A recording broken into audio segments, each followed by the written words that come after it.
Selamat pagi bosku, jumpa kembali bersama saya Cecilia dari Pilar Mas Investindo Sekuritas. Touch your heart, touch your profit.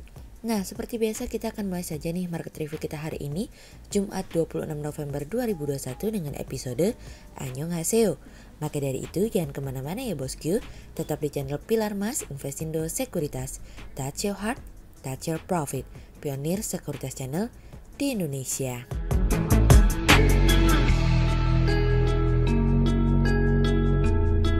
Seperti biasa kita akan mulai dari Global Economics Calendar. Ada berita dari Japan PPI Service Year on Year yang naik dari sebelumnya 0,9% menjadi 1%. Kemudian ada dari Japan Leading Index CI naik dari sebelumnya 99,7 menjadi 100,9. Kemudian ada dari Japan Nationwide Debt Sales Year on Year yang naik dari sebelumnya minus 4,3% menjadi 2,9%. Kemudian kita beralih ke corporate news. Ada berita dari PT Cisadane Sawit Raya Tbk atau CSRA yang menganggarkan alokasi belanja modal atau capital expenditure sekitar 175 miliar rupiah hingga 200 miliar rupiah di tahun depan dari kontan.go.id. Kemudian ada dari PT Surya Pertiwi Tbk atau SPTO yang telah menyerap belanja modal atau capital expenditure sebesar 80% dari jumlah yang dialokasikan dari kontan.go.id. Kemudian ada dari PT Bayan Resources Tbk atau BYAN yang telah menyerap belanja modal atau capital expenditure sekitar 1,43 triliun rupiah hingga kuartal 3 2021 atau separuh dari revisi pedoman Capex 2021 dari Business.com. Kemudian pada perdagangan hari Kamis tanggal 25 November 2021, IHSG ditutup menguat 16 poin atau 0,24% menjadi 6.699. Sektor transportation and logistik, infrastruktur industrial, healthcare, financials, energy, basic materials bergerak positif dan mendominasi kenaikan IHSG kali ini. Investor asing di seluruh pasar membukukan penjualan bersih sebesar 48 miliar rupiah. Kemudian kita akan masuk ke market review kita hari ini. Cerita hari ini akan kita awali dari Annyeonghaseyo. Pada akhirnya untuk kedua kalinya nih bosku, Gubernur Bank Sentral Korea Lee Ju-yeol menaikkan tingkat suku bunganya sebesar 25 BPS pada pertemuan yang diadakan pada hari Kamis kemarin. Gubernur Bank Sentral Korea Lee Ju-yeol mengatakan bahwa pengetatan lanjutan mungkin akan kembali terjadi karena adanya risiko inflasi yang terus meningkat dalam pemulihan ekonomi. Bank Sentral merevisi proyeksi inflasi menjadi 2,3% untuk tahun ini dan 2% untuk tahun 2022. Dengan naiknya tingkat suku bunga, kebijakan tingkat suku bunga saat ini masih dapat dikatakan di bawah level netral. Suku bunga real masih dalam posisi negatif ditambah dengan likuiditas yang cukup besar, sehingga wajar rasanya apabila Bank Sentral Korea Selatan menormalkan tingkat suku bunga karena ada potensi ekonomi akan pulih. Imbal hasil obligasi Korea justru turun ketika Bank Sentral menaikkan tingkat suku bunganya, disusul dengan kenaikan futures karena gubernur sendiri tidak memberikan kejelasan terkait dengan kapan tanggal berikutnya mengalami kenaikan. Sementara itu Lee sendiri mengesampingkan perubahan pada kuartal 1 pada tahun 2022 mendatang terkesan kurang hawkish daripada yang dapat diantisipasi oleh investor. Salah satu dari 7 anggota Bank Sentral mengatakan tidak setuju dengan keputusan Bank Sentral untuk menaikkan tingkat suku bunga kemarin. Bank Sentral Korea Selatan sendiri mengatakan bahwa dirinya tidak memberikan kejelasan lebih lanjut kapan tingkat suku bunga akan dinaikkan karena kenaikan tingkat suku bunga selanjutnya akan bergantung terhadap perekonomian dan tidak menentukan waktu yang tepat selanjutnya. Bank Sentral Korea sendiri mulai melakukan pengetatan kebijakan moneter pada bulan Agustus silam di mana fokusnya lebih kepada pengendalian ketidakseimbangan lembaga keuangan. Namun komentar Lee pada hari Kamis menjelaskan bahwa inflasi mungkin akan terus mengalami kenaikan dan akan menjadi sebuah penanda bagi Bank Sentral Korea untuk melakukan sebuah kebijakan. Bank Sentral Korea sendiri mempertahankan proyeksi tingkat pertumbuhan ekonominya pada tahun ini sebesar 4% dan 3% untuk tahun 2022 mendatang. Bank sentral di seluruh dunia sedang bergulat dengan tekanan harga yang terus mengalami kenaikan sehingga mendorong inflasi dan dapat mengganggu prospek pemulihan ekonomi. Lee sendiri mengatakan bahwa hambatan pasokan global dan meningkatnya ekspektasi inflasi dapat mendorong kenaikan harga yang lebih lanjut di dalam perekonomian. Langkah-langkah kebijakan The Fed akan menjadi pertimbangan penting bagi Bank Sentral Korea, namun situasi dan kondisi domestik akan tetap menjadi prioritas.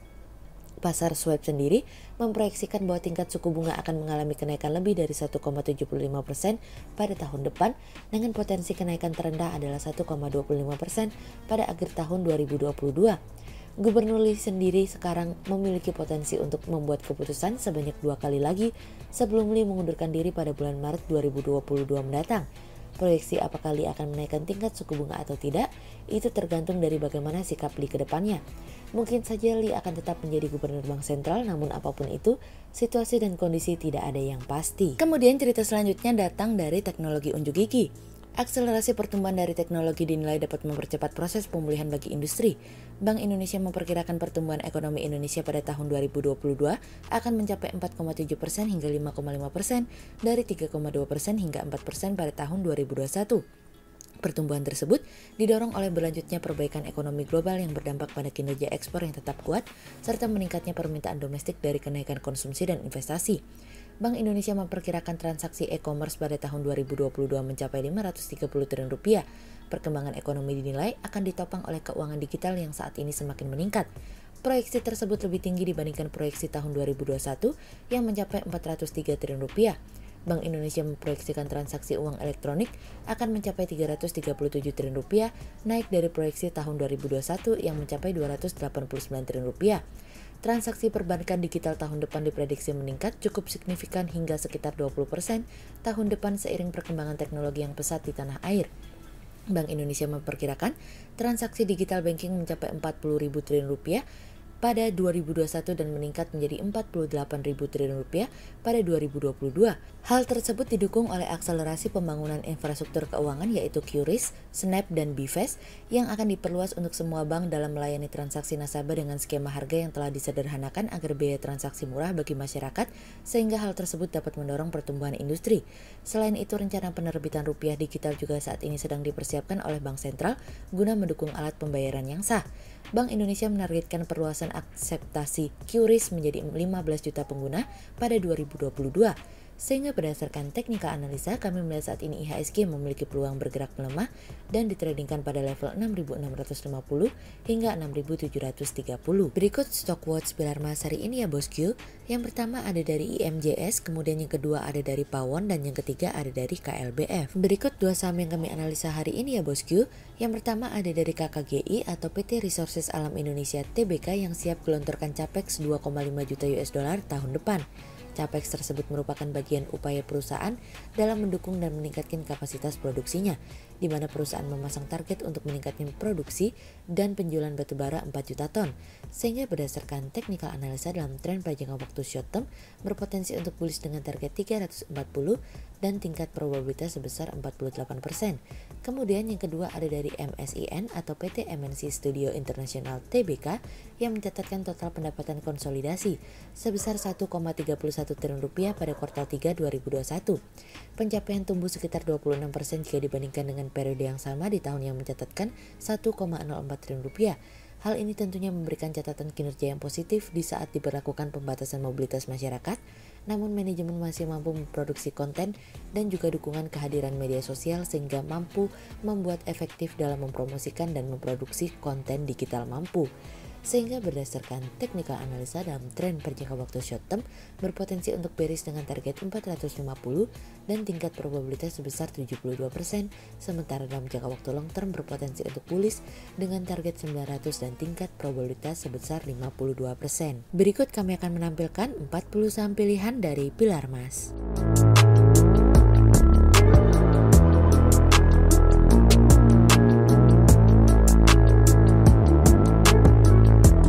Sekian untuk review market kita kali ini ya bosku. Untuk info lebih lengkapnya bosku bisa download PDF dengan klik link di bawah video ini atau bisa juga langsung akses ke website kami di www.pilarmas-investindo.co.id. Dan jangan lupa untuk selalu jaga kesehatan buat para bosku ya. Kita akan bertemu lagi besok pagi untuk market review yang berikutnya. Jadi jangan lupa like, subscribe, dan tonton terus channel Pilar Mas Investindo Sekuritas. Touch your heart, touch your profit. Pionir Sekuritas Channel di Indonesia.